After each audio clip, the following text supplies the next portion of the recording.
అంతే. Secretariat buildings తీసుకున్నా ఏదైతే civil work, electrical work, plumber work తీసుకుంటే అది 4,342, దాన్ని కూడా 9,430గా చిత్రీకరించారు. ఏరియా కూడా 5,90,761 చదరపు అడుగులైతే ఏరియా తగ్గించి 5,28,100 వేసి కాస్ట్ పెంచారు. కాబట్టి నేను అందరికీ చెప్తున్నాను, రాష్ట్ర ప్రజలందరికీ ఆ సాక్షి పత్రిక ఏ రాస్తుందో వాళ్ళకే తెలియదు. ఇవన్నీ యాక్చువల్గా ఏంటంటే యూనిట్ రేటే, ఈపీసీ కాంట్రాక్ట్ కూడా కాదు. ఈపీసీ కాంట్రాక్ట్ కూడా ఎస్ఆర్ రేట్స్ ఏదైతే ఉన్నాయో దాని ప్రకారం ఇచ్చాం.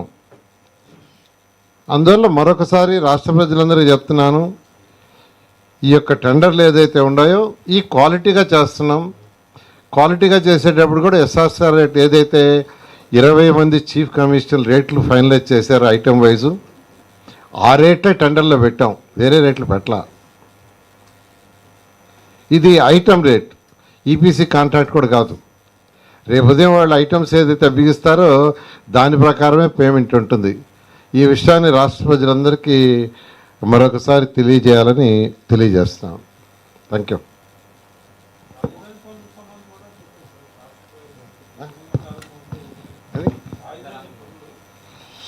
రాజధాని పనులు యాక్చువల్గా అంటే టెండర్లు ఆల్మోస్ట్ 90% యాక్చువల్ కాల్ఫర్ చేసాం, మరొక 10% ఉన్నాయి.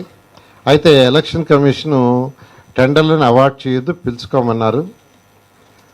అందువల్ల అన్నీ పిలిచాము. ఎలక్షన్ 8వ తేదీ యాక్చువల్ కోడ్ ఉంది.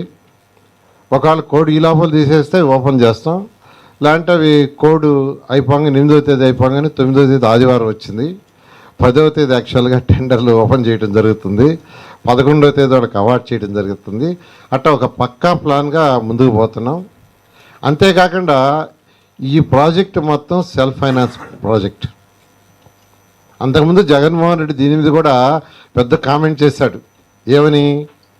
రాష్ట్ర ప్రజల యొక్క ట్యాక్స్లని తీసివి అక్కడ లక్షల కోట్లు ఖర్చు పెడుతున్నారని.